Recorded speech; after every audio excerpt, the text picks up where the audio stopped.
Burrus is one of the world's leading technology forecasters and business strategists. As an expert on trends and technology-enabled innovation, he helps clients define game-changing strategies to accelerate growth by identifying technological, social, and business forces that are converging to create enormous untapped opportunities. He is the author of 6 books, including the New York Times and the Wall Street Journal bestseller, Flash Foresight: How to See the Invisible and Do the Impossible, as well as the international bestseller Techno Trends. He has established a worldwide reputation for his exceptional record of accurately predicting the future of technological change and its direct impact on the business world. Let's think about it a minute. You're going to spend the rest of your life in the future. Maybe we ought to think about this. You see, I've started 6 companies. 3 were national leaders in the first year. One of them had 37 national locations in the first year. One thing I learned is to fail fast. You see, I can't afford to fail slow.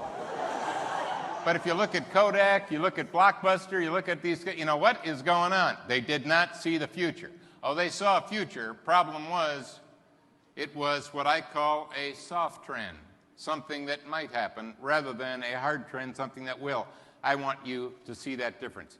You see, we live in an uncertain world right now. When are these foreclosed homes going away? When are we going to have a, you know, maybe there's a recovery on Wall Street, but there's still a recession on Main Street. I mean, when are things going to start kicking back? Some of us and a lot of our customers might even have a wait-and-see attitude, which is very dangerous right now. In a world of mass uncertainty, you know what I got to ask myself? What am I certain about? I got to tell you, that keynote was one of the most invigorating and exciting sessions that I've seen at a channel event in a long time. I watched a room full of 1,000 people get truly fired up in the span of an hour, and that was unique. Let me ask you a question about being busy. Were the top 5 executives of General Motors every day for the 2 years before they went bankrupt really busy? What do you think? Yeah, didn't help them, ain't going to help you either. And my worry for you is you're going to go back and get busy. But something's happening right now that's never happened before, and it's got opportunity written all over it, but it's fogged in by the news. You see, bad news sells, good news doesn't sell. And if there is no bad news, they'll give you the anniversary of bad news. But what I want to do is to help you to see there is some amazing, unbelievable good news for us right now, for us, in new and powerful ways that we can not just add value, but create new revenue streams, not just milk the old ones. I think one of the key things that I took away from here was being in front of what my clients really need, knowing what the changes are, you know, those hard trends, and embracing those hard trends, and knowing what my clients are going to need before they know they need it. You see, you can't change the past. It's locked in. You can learn from it. I like learning from it, but you can't change it. What do you have power over? Your past? No. You got power over your future, and that's the only place you got any power. So instead of having all this hindsight, and should have never sold that old Fender guitar, that 1959 Fender guitar would be worth $120,000 today, but if you did, too bad. What if we had that power, but we could direct it towards the future, that predictability? So instead of having a bunch of too bad hindsights, we've got, whoa, I've actually got the power of foresight. Again, let's talk about how to do that right now.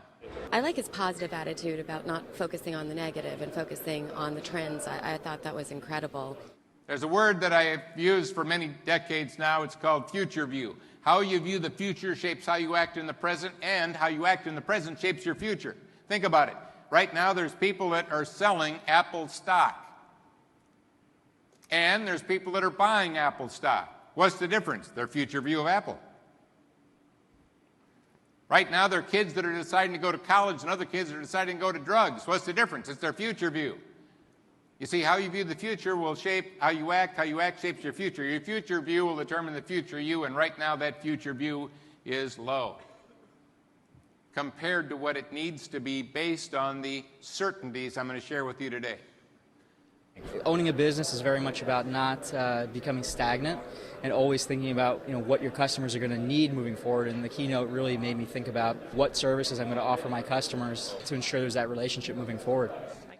Let's just talk about change for just a minute. Most people would say humans don't like change. People don't like change. Nonsense. Humans are born loving change. Hey, babies cry until you change them.